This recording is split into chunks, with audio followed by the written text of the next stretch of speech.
All right, well, it is 2 minutes past noon. I think we'll go ahead and get started. Welcome, everyone. My name is Eric Booth. I'm a research scientist here at UW-Madison working on the Grassland 2.0 project. So if this is your first time engaging with the Grassland 2.0 project, we are a large and growing community dedicated to helping folks reimagine what agriculture could look like in the upper Midwest, and particularly interested in the role of grassland and managed grazing in that reimagining. We have a wide variety of partners and collaborators, both inside and outside the university, and we're focused on both place-based deep engagement in communities and watersheds throughout the upper Midwest, as well as the broader, more systemic challenges inherent in our food and agricultural system related to policies, economics, and culture. So this is the last digital dialogue session of the spring 2022 series. We've had some really excellent speakers touching on topics, including farm bill reform and water quality trading. So if you're interested in viewing those previous talks, as well as other related videos, please check out our YouTube page that we'll post in the chat. On Grassland 2.0, we are really interested in and committed to this concept of a just transition to a more sustainable agriculture. And the project convened a workshop series earlier this year that was focused on actions most likely to drive equitable and just transitions, including ones that allow those who work in agriculture and food systems to regain control over agricultural land, markets, and institutions, address inequities in the distribution of power and resources, and support healthy environments, communities, and livelihoods. So in that vein, we have invited Professor Armando Ibarra to share with us his research and perspectives on a community that certainly needs to be at the center of this discussion, as it plays an outsized and underappreciated role in the food and agricultural system in Wisconsin, the upper Midwest, and beyond. And that is the Latinx community. So Dr. Armando Ibarra is a professor in the School for Workers and Chicano, and Latino Studies at the University of Wisconsin-Madison. Professor Ibarra serves as a faculty Latino specialist for the Division of Extension, as a research affiliate in the Applied Population Lab, and as an affiliate faculty in the Labor Center at UMass Amherst. He earned his PhD in political science from the University of California, Irvine, and joined UW in January 2011. Professor Ibarra also holds a master's in public administration and a BA in sociology and Spanish. Professor Ibarra has extensive and diverse teaching, research, and organizing experience. His research and fields of specialization are Chicano, Chicana, Latino, Latina working communities, adult education on issues of diversity in the workplace, international labor migration, leadership development, and community-based and applied research. He is a co-principal investigator on the applied research project titled Voices of Wisconsin Workers, a community-engaged study of essential workers during the 2020 COVID-19 pandemic, released February 15th, 2021. Funded by the Department of Health Services, the project was a collaboration between his department and the UW-Madison Population Health Institute. His co-authored book, The Latino Question, Politics, Laboring Classes, and the Next Left, won the 2019 Best Book in Latino Politics, awarded by the Latino Caucus of the American Political Science Association. This book engages timely debates on Latino working class struggles, politics, immigration, and inequality in the US. His co-edited book, Man of Fire, Selected Writings of Ernesto Galarza, was designated an outstanding academic title by Choice Reviews for Academic Libraries, a publication of the American Library Association. So with that intro, his talk today is entitled Latinx Communities, Census Counts, and Labels. And before I hand it over to him, just a bit of housekeeping. Please feel free to type in any questions in the Q&A section as we go along. And I will facilitate the discussion at the end and give folks a chance to ask their question live if they'd like to. And please specify in the chat if you would like to ask that live. And so with that, thank you so much for being here, Professor Ibarra, and the virtual floor is all yours. Well, thank you so much, Eric, and also thank you, Carl and Ann and Randy, and all the folks involved with this Grassland 2.0 initiative. I had the pleasure to attend a few of the virtual sessions, and I can definitely say that I've learned much from the folks that are engaged in this very important and necessary, and might I add, timely work of a just transition. Today, I will be talking about Latinx communities, census counts, and labels, and really having a general conversation about this population, but also a general conversations about some of the challenges and barriers that these folks face, in particularly in Wisconsin.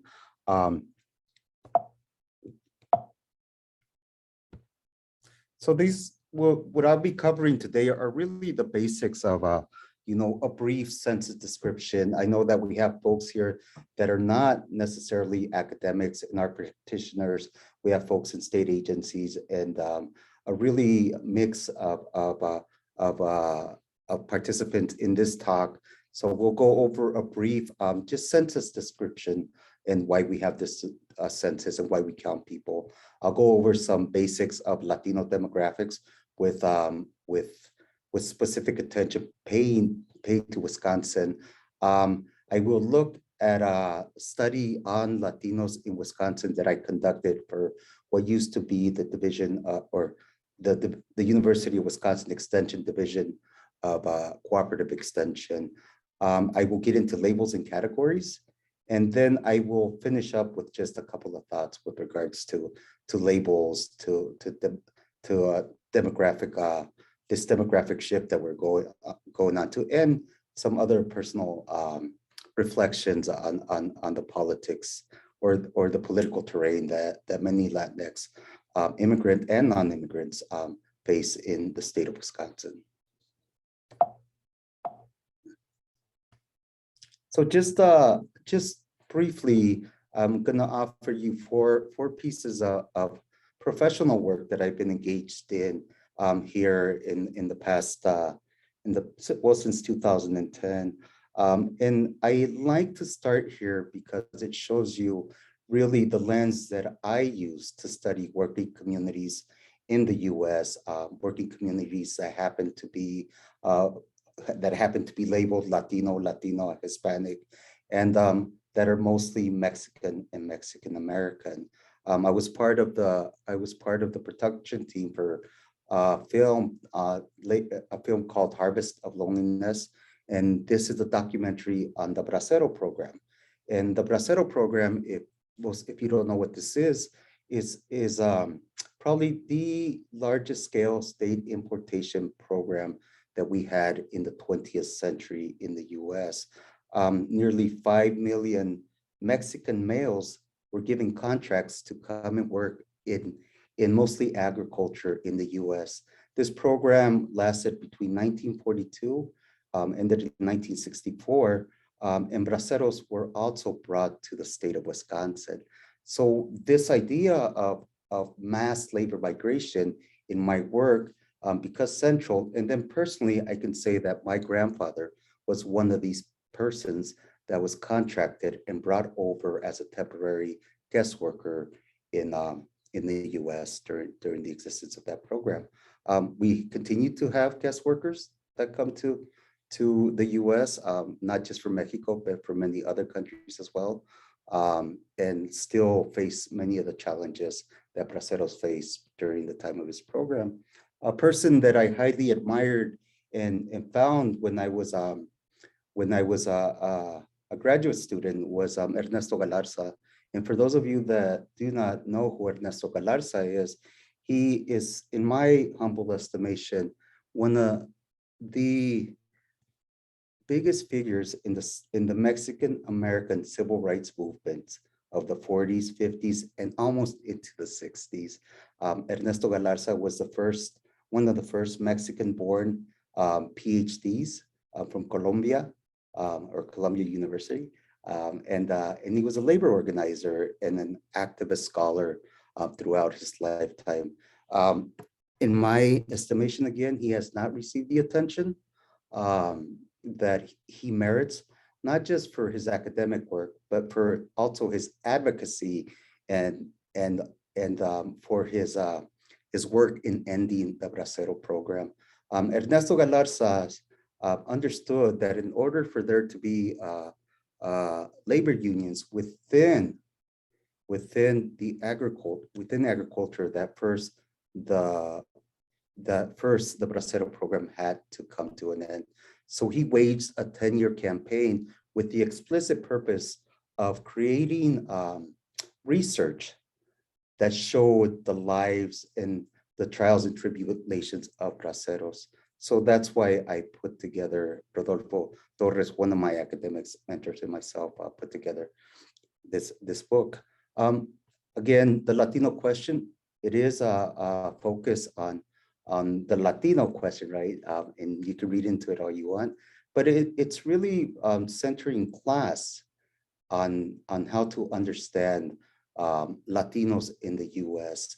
In our estimation, again, you cannot understand the position of the Latino within the US without understanding this population's class position, which is, part of the working class. And something more recent that I've done other types of projects is this Voices of Wisconsin's project that we undertook during the onset of the pandemic. And the real focus of this project was to center worker voices, because oftentimes worker voices are not a part of the conversation when policies are being created, directives are being created. So we were asked if we could do this, and so we undertook this project. Important to this project for me is that we were able to engage with workers who have an undocumented immigration status, and we're really able to talk to them about their experiences as workers who are undocumented immigrants in the state of Wisconsin, how it varied from other workers here in Wisconsin. So those are all, you can start seeing the way that I approach my scholarship with regards to my profession and my field of study. So just really briefly, the census and the power of count in the US. We know that US Census, we have a US Census and it's a decennial count, right? And this is, the census was mandated by Article 1, Sections 2 of the United States Constitution. And there's been a census in our country since 1790. So there's been the counting, this idea of counting people has been around for a long time. The political terrains around the counts is what really becomes important in this conversation around Latinos, Latinas, Hispanics, because these are evolving categories that have been created over time to be able to capture this not just growing population, but this changing population. And what I will argue about, what I will argue in a bit is that identity and labels often don't align, and often labels lag behind identity. And that's why we have the Latinx right now in the title of my presentation. And the purpose is to determine the number of US House of Representatives for each state. It's used to allocate federal and state fundings. We got to know where resources are going to be invested. It's used to draw district lines for elected officials, and it's used by many of us as a research data, secondary research data, so we can get an understanding of the communities that we engaged with. So first, I'd like to start by saying we had a watershed moment in Wisconsin in 2013 as in California in 2014. What's this watershed moment? Well, in California, it was the first time that Latino outnumbered all other ethnic or racial groups in the state, effectively making it what is known as a minority majority state, where now Latinos held that dubious distinction of being the largest population group in the state of California. as was reported by the LA Times then. And here in Wisconsin, in 2013, we see a similar pattern that happens with population, where Latinos, the Hispanic population in Wisconsin, became the second largest population group in our state, right?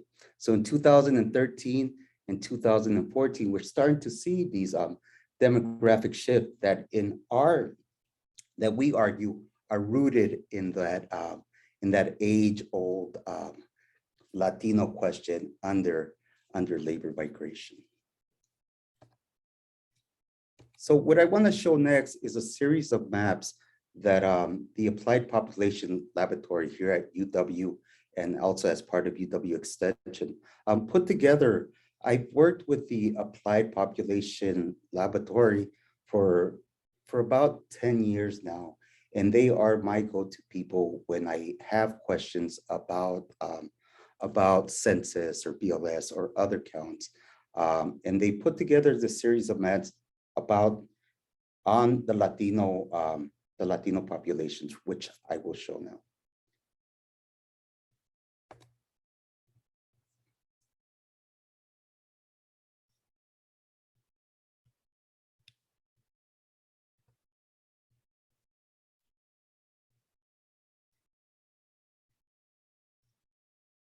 So what we have here is really this illustration of not just the increase of the Latino population in certain regions of Wisconsin, right? People usually just focus on Milwaukee, Madison, Racine, Kenosha as these areas, high density Latino. But what we see here is really the dispersion of the Latino population throughout the state of Wisconsin. I can say that there are more than likely Latinos living and settling in almost every county, if not every county of our state, all 72 counties. And I can also say that this population that has increased and dispersed throughout the state is part of a larger pattern of how Latinos have grown in the United States. At one point, folks in Wisconsin and other Midwestern states thought that they were immune to this migration and settlement of this particular population. And we see here that that's just not the case. Right now, we know that Latinos are the largest growing population group, not just in Wisconsin, but in almost every state of the country.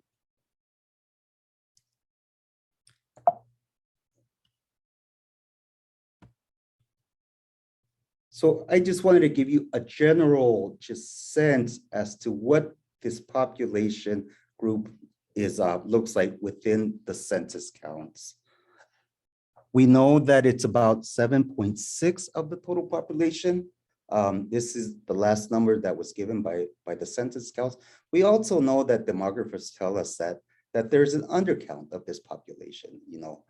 Some demographers tell us that it's around 2%, while there's other demographers that tell us that argue that it's around 10 to 12%, which is a big difference between the two. So there's an undercount, and we can all probably think or talk about why there was an undercount here, and in particular, an undercount in this census of the Latino population. If we go back to 2020, or when the census started, we know that under the Trump presidency, the census, they were arguing for using what's called the citizenship question, asking folks what their status was when taking the census. And so a lot of folks, a large percentage of this population, as we all are aware, are undocumented immigrants that are part of what are known as mixed status families. Families where in any family unit, there could be a US citizen, somebody who's a legal permanent resident that holds some other some other legal status, and those that do not hold a legal status and are and their status is undocumented. But we know that about 187,000, certainly a little bit higher now, of this Latino population is foreign born, right? So about 40% of it is foreign born. We know that the vast majority of Latinos that are foreign born come directly from Mexico. And the majority of those folks that are Mexican born that come to Wisconsin come directly to Wisconsin now.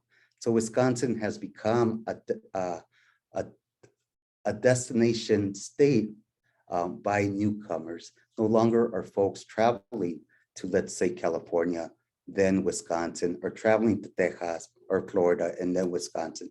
But we have large numbers of new arrivals coming directly from, in this case, Mexico to Wisconsin, because of the social networks and communities that are already here. We see that about 106,000 students in the K through 12 public system are Latinos. And let's be clear, the vast majority of these K to 12 students, Latino students, are Wisconsinites. They were born in Wisconsin, which is part of this idea of this demographic shift, what's feeding this demographic shift that we're undergoing here in our state, as is many parts of the rest of the country. There's a high poverty rate within the Latino community. And this is this is important to me because Latinos are employed at similar rates as non-Latinos. And so what you have here is really a large percentage of Latinos working in what are known in working but poor jobs, full-time jobs, where that maintain folks still in poverty. It's a young community. The median age of the Latino community is 25, and the non-median age for non-Latinos is 34. So it's almost 10 years younger than the dominant population group. So what we have here is just, oh, and let me finish, 10% of all births are to Latino mothers. So what we have here is the perfect combination that shows that we are undergoing a demographic shift in our state. And regardless of immigration policy at this point, we could stop immigration from every sending country here, and this demographic shift is still going to take place simply because of the age of the population and the high birth rate. So now I'm going to get into just some granular numbers, and I'm hoping that you're not looking for the numbers, but actually just looking at what's highlighted in red, because there's a story to be told. We told the big story about the state of Wisconsin, the big numbers, the overall numbers of 7.6% of the total population. But this isn't, like I said earlier, this is a population that's dispersed across Wisconsin, and in percentages, and in some instances, just sheer numbers, we see that rural areas in Wisconsin are really becoming these new hubs that are receiving newcomers into cities and into townships and into other areas. We can sit here and argue what is drawing these folks to these communities, but many of us would argue that it's employment, right? As we will see here in the next couple of slides. So you'll see that I have Trumpelow County as highlighted in red, because there was something interesting that happened with Trumpelow County that really signals a change that is to come to many other small rural areas in the state. We can see that in Trumpelow County, it has the highest up on my left, upper left. It says ranked by percentage of change. we can see that between 2010 and 2020 census counts, the population, the Latino population, Latina, Latinx, Hispanic, Hispano population grew by almost by 137%, which is quite phenomenal. We look on my upper right, we can see that in terms of ranking in Trumbull County, that it ranks about 12th with regards to, can't see my screen.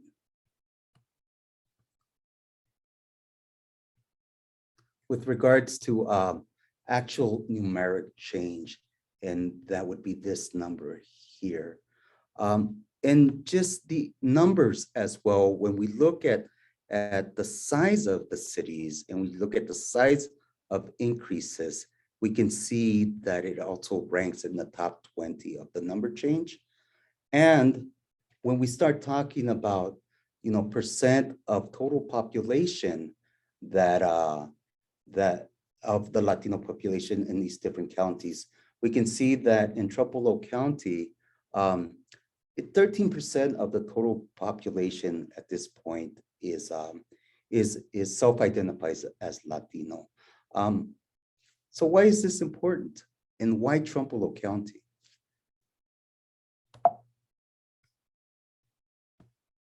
Well, one reason is because of Arcadia, and what Arcadia gives us a look, gives us a glimpse into what might happen in many other rural areas of the state of Wisconsin. In October of last year, I was contacted by a journalist from the Up North News who's writing a story about the Latino presence in Arcadia, Wisconsin. And it was fascinating because as we spoke more, we started to get the sense that that what's happening in Arcadia was really this demographic shift that is being caused by all those factors that I talked about earlier. The name of the article that was eventually published was "As Latino Populations Increase, Communities Also Seeing a Growth in Latino-Owned Businesses." And you can Google that and you'll be able to read that. What we see here is that for the first time in the history of Arcadia, Latinos have become the largest population group within the city. So the total population of Arcadia is 3737, and the total Latino population is 2377, making it 64% of the total population of Arcadia. We have here a majority, or now it's a super majority almost, population, which is Latino.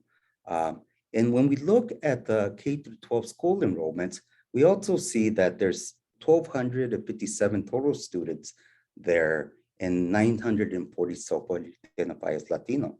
And that's 75% of students in that school district. This 75% is important because what we know is that the majority of these students were either born in the United States or born in the area where they reside, within the area where they reside. And many of these students are part of what I talked about earlier, of mixed status family. What do we have in Arcadia? We have the world headquarters of Ashley Furniture. We have a Pilgrim's Pride poultry processing plant. And we also have dairy farms. The Soledad O'Brien show picked up on this story and ran a short news clip on their show, and I wanted to show it to you because I think it better illustrates what I'm talking about here.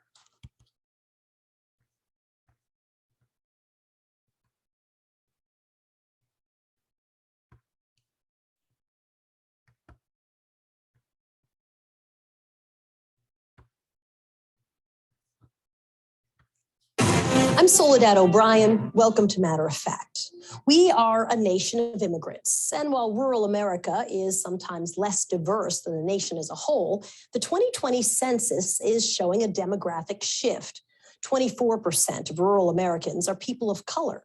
Much of that growth is from an influx of immigrants, particularly Latino populations. Arcadia in west central Wisconsin is home to nearly 4,000 people. Over the past 2 decades, the Latino population there has grown rapidly, filling an increasing demand for workers in manufacturing, meat processing, and dairy. But in the last few years, the immigrant population has outgrown the number of American-born residents in Arcadia. Our correspondent, Jessica Gomez, traveled there to see how this change is impacting the community. I always say you don't know where you're going until you know where you came from. In an old German church turned museum, Carol Berkland is tasked with documenting the history of Arcadia, Wisconsin. It was Native Americans here. Nothing was here. And then the English came, and then the Polish and the Germans. The small town settled in the mid-1800s by grain farmers. Today, the face of Arcadia is changing once again. 15 years ago, I don't know if anybody knew what a burrito was or a taco. And now you get your choice of lots of places. The number of Latino immigrants skyrocketing here over the past 2 decades. They now make up more than 60% of Arcadia's population. 36-year-old Freddie Reboletto came here when he was 15, one of only a handful of Mexicans in his high school. There was no Mexican stores in Arcadia. The sports were different. Now they have soccer. I love soccer, and back then it was football. He's following in his father's footsteps, a supervisor at a chicken processing plant. Others drawn to Arcadia for jobs in furniture manufacturing, or often on dairy farms. The growth has been absolutely phenomenal. Cole Bowick, president of Arcadia's Chamber of Commerce. He says the change has revitalized a once struggling downtown. One of the statistics is one manufacturing job creates 3.4 additional jobs. And we wouldn't have the restaurants in town. We wouldn't have the retailers in town. Would it not be for these large companies here? So if we're unable to fill those open positions, then companies look at, relocating to different areas. Sí, uno más aquí. But the rapidly changing demographic hasn't come without its growing pains. 75% of students in the school district are Latino. Throw it out. But only about 10% of teachers are bilingual. It boils down to just trying to attract more and more teachers that are bilingual, trying to attract more and more support staff that are bilingual, so that not only are we able to help students access content in their native language while learning English, but also having that ability to communicate with families. Next year, the district will offer some dual language classes. And Bagstad says declining test scores seen during the biggest influx of immigrants a few years back are now on the rise. Arrancar el carro. About 15 miles out of town, farm workers taking a break to learn English. They feel it's honorable. It's an honorable profession, not just a stepping stone to something else. Dairy farmer John Rose now says he hasn't had an American-born job applicant in more than a decade. Would you have a farm if you couldn't hire immigrants? No, the reality is if these 12 people left, there was nothing. The only thing we could do is quit, sell the cows. So Rose now, like many other employers across the region, relying on workers whose immigration status is often murky. What we as employers are required to do is we're required to get documentation within 3 days of employment, which we do. Whether they're real or not, we don't know. And so if I had a guess, 95% are undocumented. That's why some back in Arcadia say it could take another generation for the city to truly adapt. There are still no Latinos on the school board or in elected office. Sometimes you'll see resistance come in areas of some people don't like change. A lot of times you'll see rural America and small town communities that if you're not changing, you're not adapting, you're dying. It's change that Freddie and his family say make Arcadia feel like home. They treat you good. Now there's no difference of no matter what your color skin is. It's we are one community. I feel Arcadia is well on the way to be a blended community, which means everyone's going to be accepted just like it was in the 1850s. It's history, Carol Birkland says, in the making. In Arcadia, Wisconsin, for matter of fact, I'm Jessica Gomez. I'm Soledad O'Brien.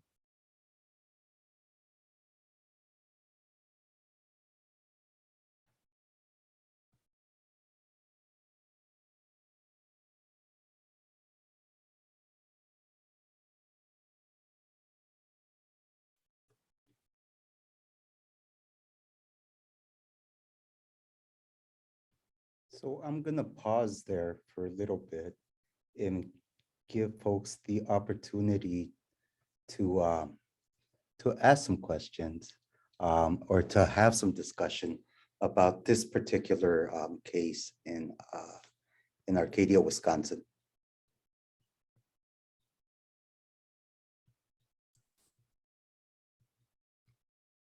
Great. Yeah, feel free to raise your hand or type in the Q&A if people have questions.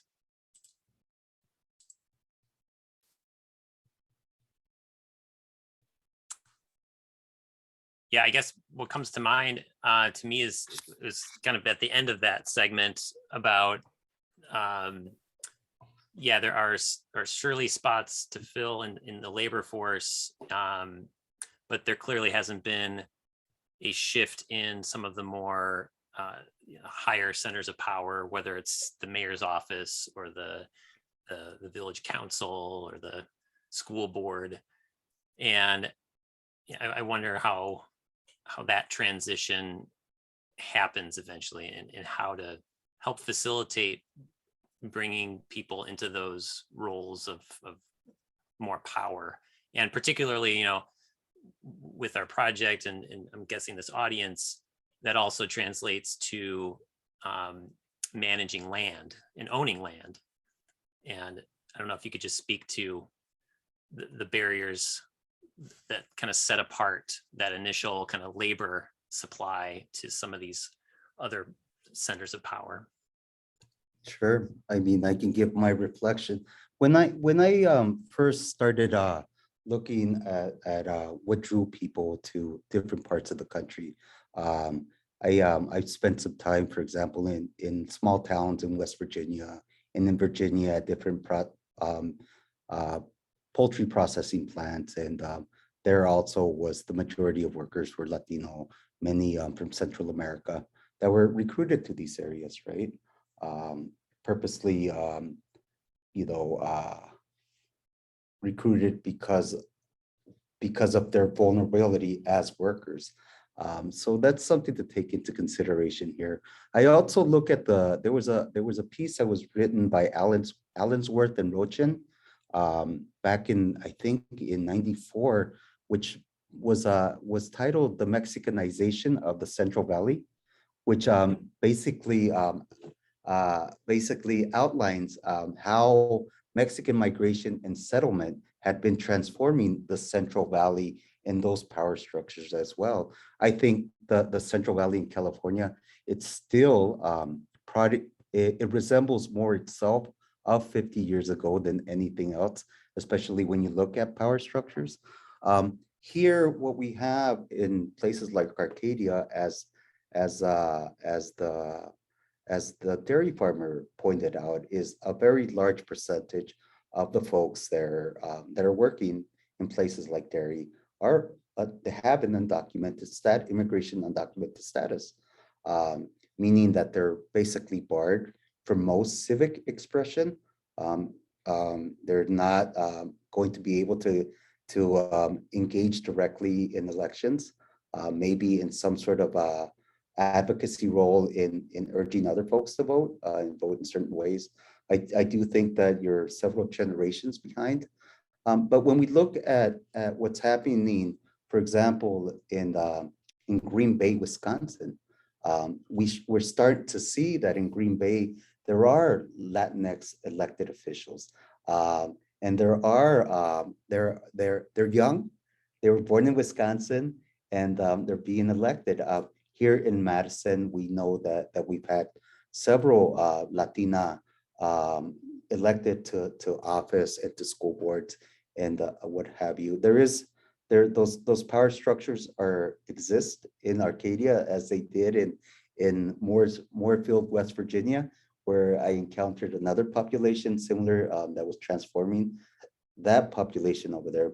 But in the end, when we talk about justice and equity, it's a real question of production relations at that point. Great. Do you want to take a couple of questions now? It's up to you, Armando. Sure. I'm more than welcome to open it up, but I do have, I can continue with the presentation. It's up to you. Sure. Yeah, why don't we take one here from Sarah. So has there been recent research that has worked to assess if Latino workers aspire to own land in the US and or operate their own farm businesses? That's a really good question, Sarah, and it's out of my field of study. I'm sure there is. I'm sure that there's folks in extension. I know that I was part of a group, what was it? Cambio de Colores, which was the collection of Latinx individuals within extensions across the country that came together. That is one place where I would start to assess that question. But yeah, but I can't tell you directly if there are any studies. Yeah, and then as India mentions on the heels of that question, it's certainly going to be related to legal status, you know, that aspiration. Sure, I think that you know, there are organizations in the state of Wisconsin that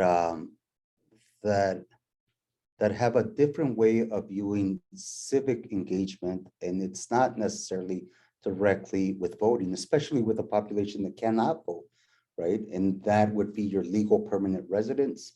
So there's organizations that are out there promoting citizenship. Legal permanent residents, after meeting certain criteria, can naturalize into U.S. citizenship. There's folks out there that, as we said, are undocumented, but are part of different organizations that engage in public dialogue about issues and about elections, with the intent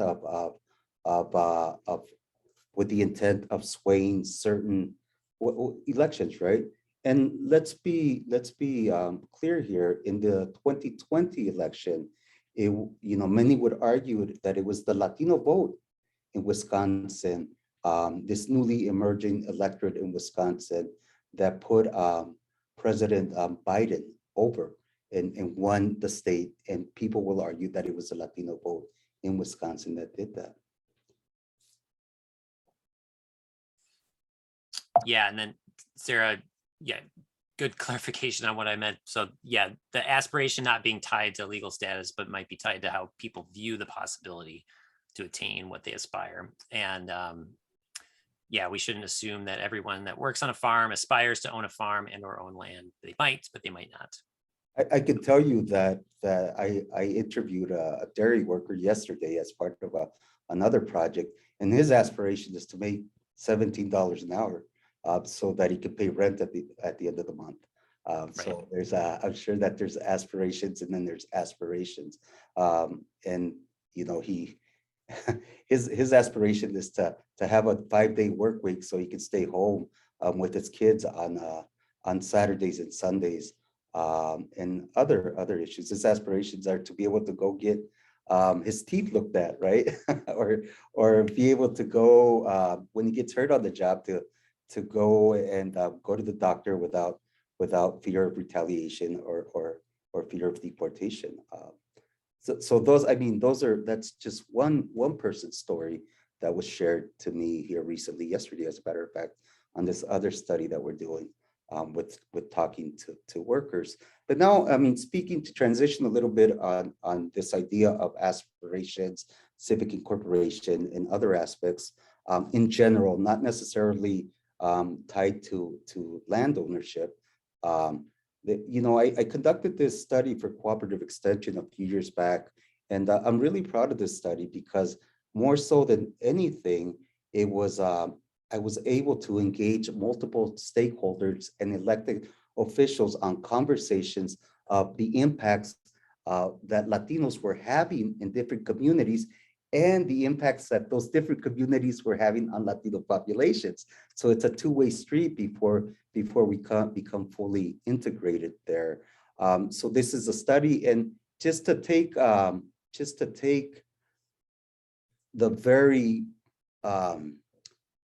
the basics of what we got. We did find this was a multi-method, multi-year study that included surveys. It included one-on-one interviews with heads of families and with different service providers across the state, both rural and urban areas. And we found what much of the literature says is that there are barriers, and these barriers are pretty well set, I think, especially in my field when we talk about in the social sciences, when we talk about incorporation. And these barriers are simple, right? They're English language skills and literacy. It's poverty. It's discrimination in their communities. It's immigration status. We have a broken immigration system at this point. And it's limited social interaction and civic participation. And we drew these general barriers, that we drew the understanding of these general barriers because this is what folks told us. I think we had something like 1,200 pages that we needed to code, and this is what came up. And not surprisingly, but at the same time, it reaffirms that there are some basic barriers that can be addressed. Each one of these barriers can be addressed at the local level, in my estimation. With regards specifically to immigration status, we know that in 1986 we had that's the last time we had comprehensive immigration reform with the passing of IRCA, right? The Immigration Reform and Control Act of '86, and this is really a cut point. And this cut point is for those folks that were here prior to that. And I think, if I'm not mistaken, about 1.2 million agricultural workers qualified for amnesty under the Special Agricultural Workers provision within IRCA. But after '86, we have had no type of relief, comprehensive relief for newcomers and for folks that were tied, internationally to families. So one of these folks told us, "I have not been home since 1986. My parents passed about 10 years ago, and I was not able to attend their funerals." He begins to cry. "Here, I work real hard. I have learned English and even went to trade school. I have been working in the same restaurant for 16 years. Still, anytime I drive to work or wherever, I can be deported. If I complain at work, I can be deported. What will happen to my family, my wife and children? They depend on me. It causes me great pain to think about this, but I have to shut it out and continue." This particular worker lives in a rural area in one of the places that draws hundreds of thousands of tourists per year. And he's stuck. And this was his reflection. The other one is a second generation person that was part of the study who has done very well. Is fully incorporated into all aspects of Wisconsin life and is thriving. And she said, "My parents sort of, they struggled with just sort of integrating into this culture. Learning the language, education, getting jobs, just learning the system I mean, it was a challenge for them and us. So this person here that we interviewed is somebody that is an elected official, a second generation Mexican American. So when we talk about that integration or those aspirations, we see them working out in the second and beyond generations. When we talk about, hopes, aspiration, and optimisms about the future, one of the things that I like to center in the work that I do is to center in the humanity of the folks that we talk with, and we often forget that these workers also have aspirations and also have optimism. But in the case of the folks that we interviewed, it wasn't about self-aspiration or self-optimism. It was about their children's future. And they also expressed this almost sense of sacrifice, of self-sacrifice, that I am sure if we ask these types of questions to other folks that from from other immigrants from other countries, from other times, would probably be very similar, is that they're almost like the sacrificial generation that they're in. So some real quick just reflections or quotes from interviews. One person said, "My hope is that my children get educated, well educated, and graduate, that they be good people, that they go on to college, that they go to college and have a future where they can excel in the professional field so they don't have to suffer or have problems like us." Well, in 20 years, I hope he'll have a degree, or that he's still studying, and that he's on his way to being well off, and that we have our papers. And by papers, they're referring to legal immigration status, to stay here in Wisconsin with him. That's our hope, God willing. And finally, just a quick one. I think we all hope for our kids to be someone in life, that hopefully they get further than we have, that they don't have to suffer what we have to suffer. And then we also looked at this idea of inter and intra-ethnic association. And we did find, what studies tell us is that newcomer communities, Latino communities, and especially those from Latino community, tend to hang out with other Latin Americans, if not from their same places where they're from, their cities, their towns, or the same states of the same countries, or by the country. So Mexicans tended to hang out with Mexicans, Bolivians with Bolivians, right? They have these shared communities that really become a part of this bigger conversation of labels that we'll get into. And one person told us there's a lot of segregation. Little by little, I involved myself in all the social events, which has helped me a lot. But at first, you have your social group, and you go where your social group goes. Little by little, you start branching out and going other places. The folks, the excerpts of the interviews that I've read to you are mostly from folks that live in rural areas across the state. And I was going to show you something, but I'm going to skip it. But it's an important dialogue. It's a message that was put out by the Dairy Business Association to workers, right? To dairy workers and agricultural workers in general. And it basically says, please come to work.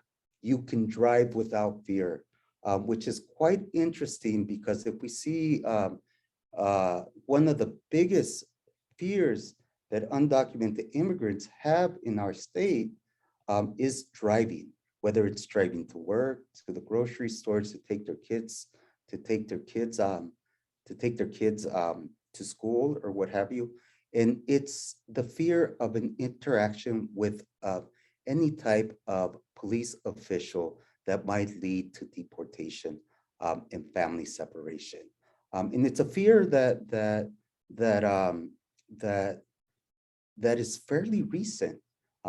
So about 2007, 2008, people could still get driver's license in the state of Wisconsin without having a social security number. And it's one of the things that comes over and over again within interviews with both immigrants and non-immigrant relatives of folks that we talk to, is that they wish they could have relief by simply driving without fear. So what I just went over is that really we're undergoing a demographic shift from Latin, and this demographic shift is taking place because of the immigration from Latin American countries, not just Mexico. We see a lot of folks from Central America, from Guatemala, from El Salvador, and South America directly to Wisconsin. So Wisconsin has become a choice state as a destination. We have migration of Latinos from other states to Wisconsin, kind of like me and my family. We're California transplant in Wisconsin now. And now we're here, we've become parents. We've got three kids that have been born here in Wisconsin, which is very, very interesting to me when I think about it now. And the high birth rate in the Latino community and decreased birth rate in non-Latino communities. So Latinos are the largest and fastest growing group in almost every urban and rural area, in almost every county in the state of Wisconsin and across the US. I will pause there for a bit to see if we need to take any questions.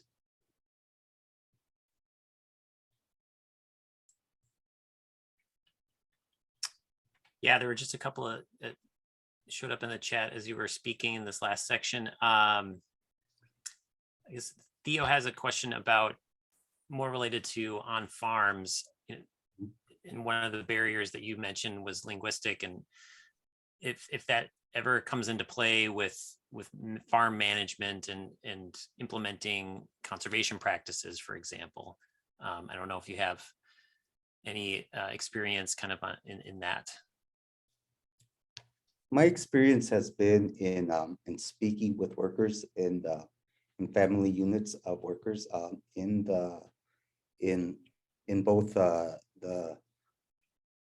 in the meat production, in agricultural, in food processing, in dairy, and from the perspective of those workers, there's definitely some real highlights that workers have brought to my attention of how certain dairies, how certain employers really go the extra effort to create good working conditions and accepting folks.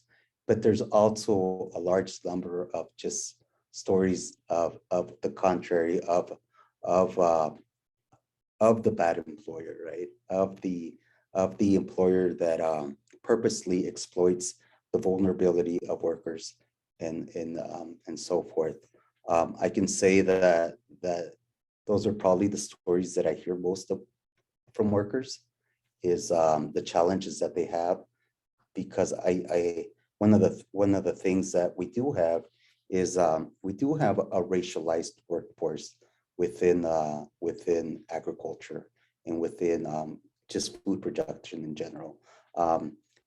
We have different estimates, everything from 40% to 80% of dairy workers are Latinos, the vast majority of them undocumented immigrants, which creates a whole different barrier of whole different levels of vulnerability within this work population.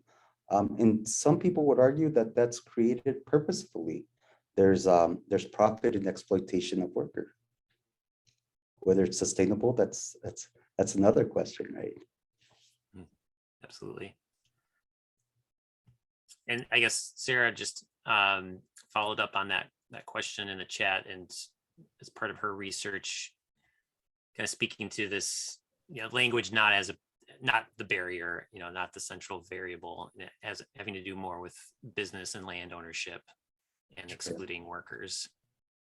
especially from the land management decision making. Yeah, it's a business, right? Yeah, I think absolutely. I think there's when I think about the work that we've done with regards to understanding migration from Mexico to the U.S., we always center the need for labor in different production relations, and and that's always central, including here in Wisconsin. What we're talking about is that without workers in these industries, without at this point, what happens to be Latino labor is not marginal to agricultural production or any type of food production in Wisconsin. It's very central. It's central to its existence, and it's central to its profitability because of the way that Latino labor has been racialized in this country, or immigrant labor in general. And we could have a whole different conversation about how these working populations have been racialized over time. So I'm not sure if I'm going to have time to go over this next portion, but I will briefly touch upon it. Yeah, that there's different labels that have been used for Latinos, some based on race, ethnicity, nativity, or place of origin, and these new pan-ethnic labels. When we think about like Latino, Latina, Hispanic, these catch-all, these very clever ways to categorize people from diverse places and with diverse histories and relationships to the U.S. into these neatly packaged labels like Hispanic, Latino, or what have you. They often encompass gender, class, political identity, and personal identity, where you have different labels that connotate different intersectional identities. So really briefly, there's these labels that we have that are used to refer to as these are interchangeable almost for folks outside Hispanic, Latino, Latina, Chicano, Chicana, Latinx, and Chicanx, and now a new label that's starting to emerge in our country that's coming from Latin America, Latina, which I'll talk about it really quickly. But first, I wanted to show you just really briefly this survey question that was done by the Pew Research Center. And what you see here really is that people self-identify mostly by their country of origin or country of heritage. So that's something that diminishes by the third generation, if you see that. But it's really interesting because, when I was doing my dissertation, I was doing it on migrant farm worker families that lived in state-sponsored housing. And so when I went and did my first site visit, I was doing my field work, I kept asking, hey, where are all the Latinos? Where are all the Chicanos? And I was told by the first person I interviewed, he's like, well, there are none here. We're all Mexican. And I was like, oh, that was a learning moment for me at that point, that I was projecting identities and labels onto this working community. But you'll see that by the third generation, it splits three ways, right? A third will identify by their country of heritage, a third will identify as Hispanic or Latino, and a third will identify as American at that point, which is interesting because there's this whole dialogue that we can have about what it means to be American, right? Oftentimes we're corrected when we visit relatives back where we're from and say, but we're all Americans here. That's another conversation. So Hispanic as a label, it's used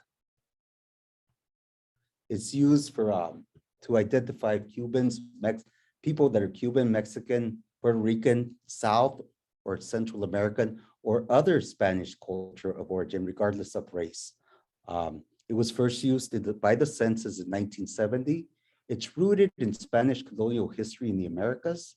It's a pan-ethnic label. It's a catch-all label, as some of us would like to say, which homogenizes people with unique histories, cultures, languages, races, ethnicities, places of origin, and variant citizenship and immigration statuses, which becomes problematic.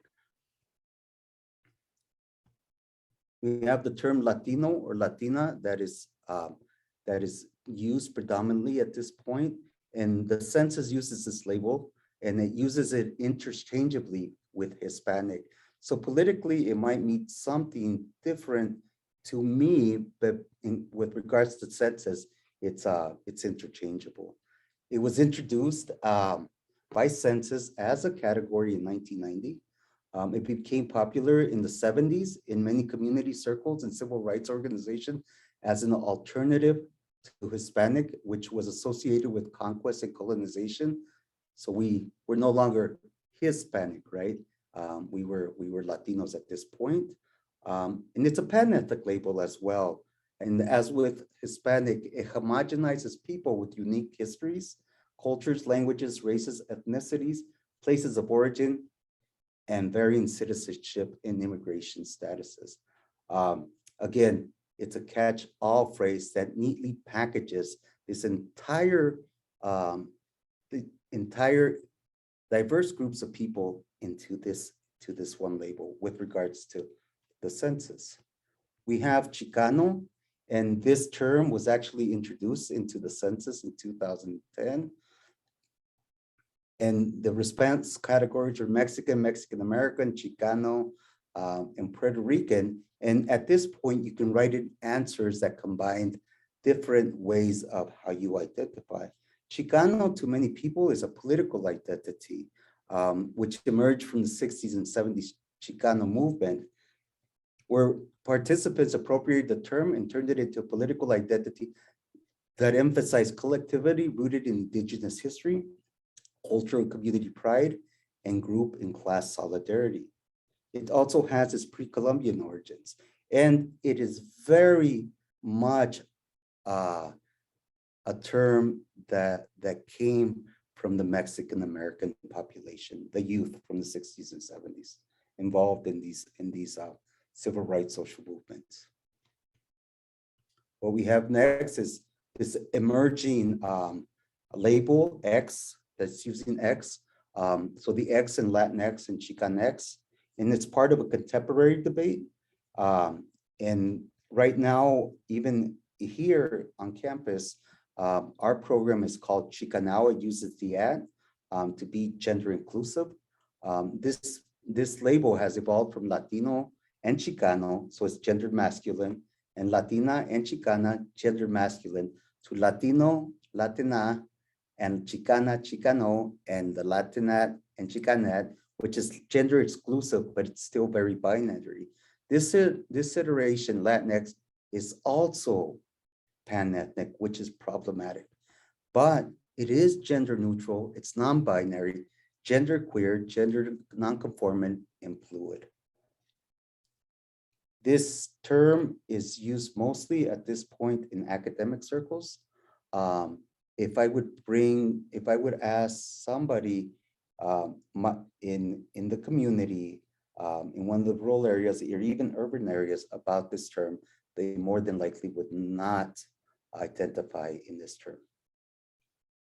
And the newest one is the E in Latin, in Latini, and it's also not included in the census as of yet, as isn't Latinx. It's replacing the X, so it's challenging this X within the label that says it's ella instead of él or ella. So it's gender neutral and form of the world of Latino, and it's created by gender non-binary and feminist communities in Spanish-speaking country. Unfortunately, or fortunately, Latine is also pan-ethnic, which is gender neutral, non-binary, genderqueer, gender non-conformant, and fluid. But it aligns with the Spanish language a little better. So what I just went over real quick is what I like to talk about labels is that they are social constructions. You know, they are used to categorize, group, and count people. That's mainly their purpose with regards to the census. There's no single experience that defines any of these labels, and they often obscure rather than clarify the varied social, political, and economic experiences of individuals or groups. You know, people from Mexico have different experience, migration and settlement experiences than folks from other Latin American countries, than folks from Cuba or what have you. Identity is constantly changing. It's fluid and in flux, and it's always being challenged. And labels, as we saw here, often lag behind new or evolving identities. And labels have power. So we must question who has the power to define people. So when in doubt, ask, right? Don't assume. Immigrants in second and beyond generations come from diverse backgrounds and experiences.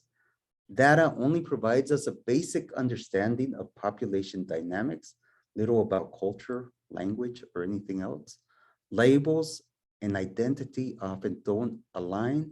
And I said before, labels have power. I give to you three Wisconsin-specific reads that you all should all look at. One is was put together. It's an anthology by Tessa Arena and Eloisa Gomez. Two absolutely fantastic leaders in the Latinx community in Wisconsin. And this is a collection of oral histories of Latina activists in the state of Wisconsin.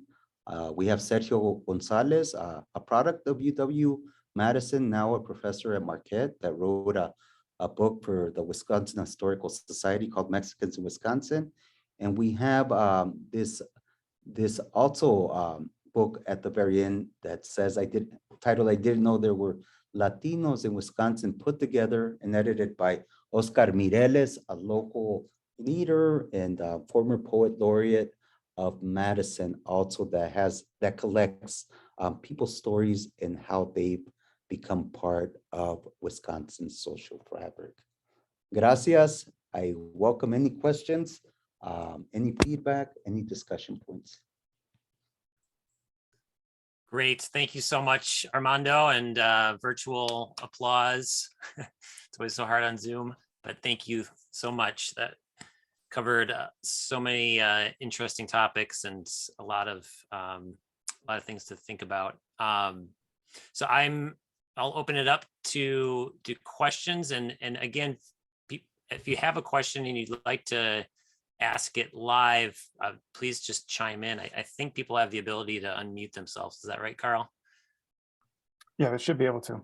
And Okay. if not, you can drop a question in the chat or use the raise hand function as well down at the bottom. Yeah. Thanks. Great. So maybe I'll start with Randy, and Randy has a question around metrics and measures.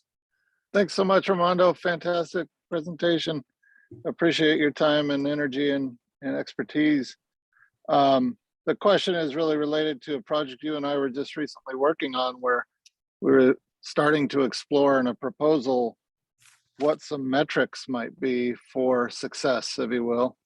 And I know that can get really convoluted, but are there metrics that are kind of accepted in academic circles for, okay, integration seems to be happening and happening well in healthy ways, and people are, you know, as opposed to integration where people are being integrated, but they're still pushed into the shadows because we're getting what we need out of them, but, you know, we don't want to really hear from them. Yeah, that's a really great question, and one that has been at the center of not just incorporation, you know, the incorporation debate, but before that, the assimilation debates, right? How do we measure integration, and whether it's positive, whether it's neutral or downward, right?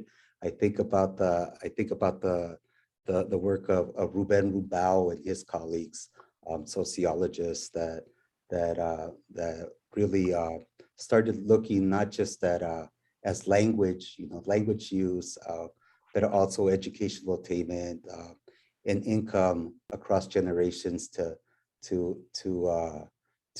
assess assimilation or integration. They were using the word incorporation, but came up with the idea of downward incorporation, right? Where in the second generation you saw many of the folks there really assimilate into downward into elements of society that really really didn't that's not considered positive, and I'll leave it at that. But so they had this idea of step incorporation where it wasn't a straight line assimilation, it was a step assimilation that by the third generation and beyond that you were seeing that positive incorporation. The thing is, I'm talking about Ruben and Frank Bean's work from and other sociologists from this work is probably 15 years old, if not a little bit older. But important here is that what they were saying is that we just don't have the data to know, right? We just have data on 3 generations, maybe 4 generations, with regards to assessing these different metrics of incorporation, which they would use is education, language use, and the like. The other book that I'm thinking, the other study is by esta. Oh my gosh, I'm looking right at her, and I bring it up. It's called Generations of Exclusion. And I bring it up because they did use data that extended beyond 4 generations to show that people, Mexican Americans, Latinos in this case, weren't necessarily incorporating at the same rates as other groups, even after 4 generations, and hence the title, Generations of Exclusion. And as soon as this is over, I'm going to remember her name, and I'm going to remember that we emailed back and forth. But right now, it's God.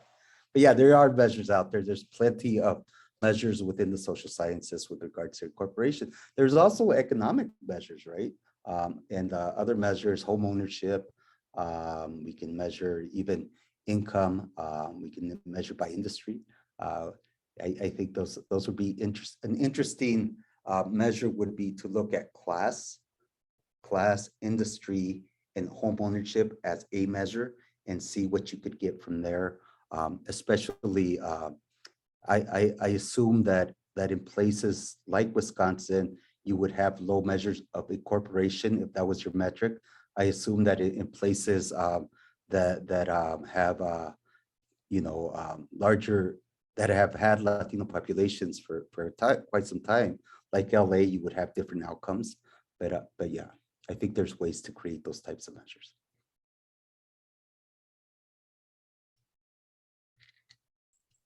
Great, thanks, Randy.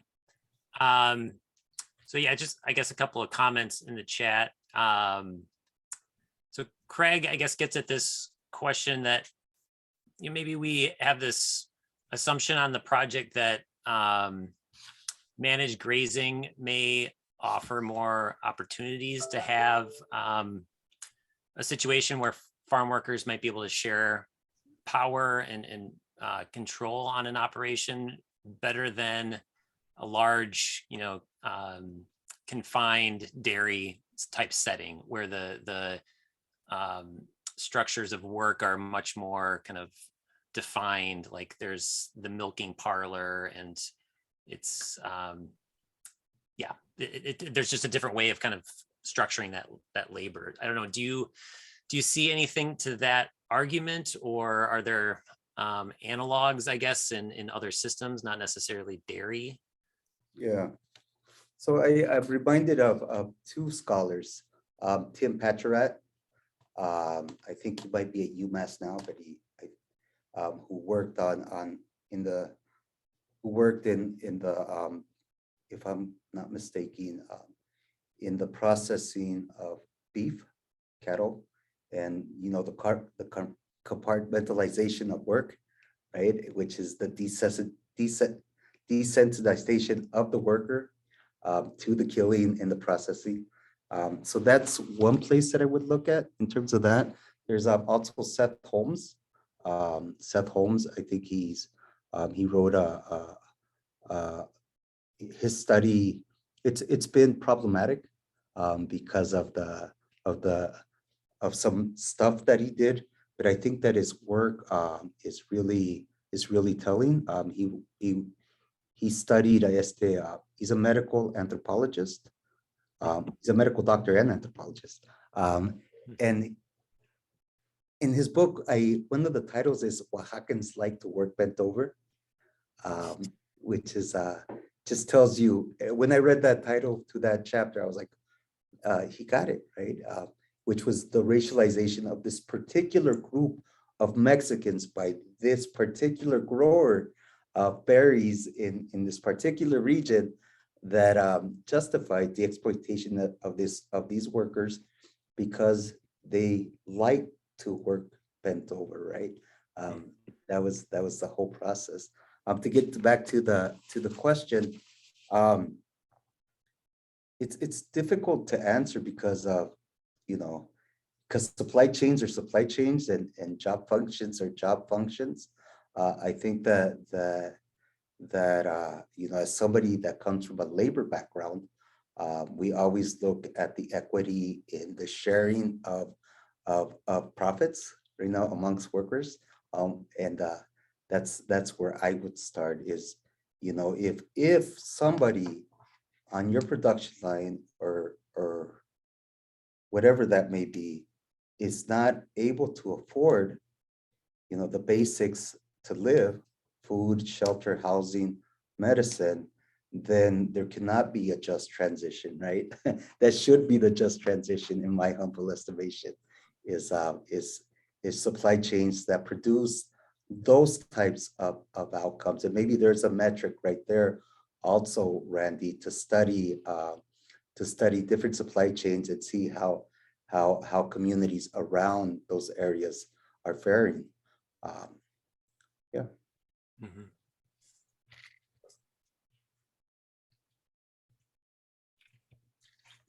Great. So yeah, inviting anybody else to raise their hand or just unmute if you've got a question. So I'll give a little space. So I do want to say a couple of things since I have folks in the room. I am part of the School for Workers. I do my reference point to my work is on behalf of understanding how workers are faring in different contexts with different jobs, different employments. But the one thing that I can say to this group is that what comes up over and over in agricultural workers and in dairy workers, these places that employ a high number of newcomers, immigrants, with a large percentages of undocumented, who have undocumented immigration status workers, is that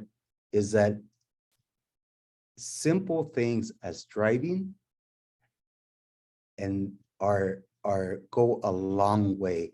For example, if folks, if the dairy industry would openly support driver's license for all people in Wisconsin, which there is a way, then it would go a long way in creating healthier workplaces and also healthier communities. And that would be something that I would advise for any industry organization. Yeah, I think that's a great point to make. I think we've had discussions about trying to think longer term about this idea of a just transition and how managed grazing can help or fit into that. Yeah. But there are a lot of things that come first, and keeping a focus on those things and doing what we can now to help down the road makes a ton of sense.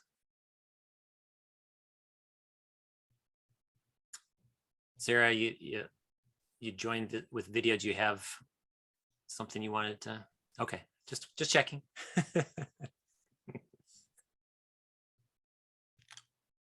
Well, thank you Great. all. Oh, Yeah, well, this was so excellent. Thank you again for sharing your time and joining us today. it was a pleasure. Thank you for the invite. You know, you never know how these conversations are going to go until they're over. It was fun, and thank you. Great. And thanks for joining us, everyone. Hope to see you soon. Thanks, Eric. Well done. Thank you, Armando. Fantastic.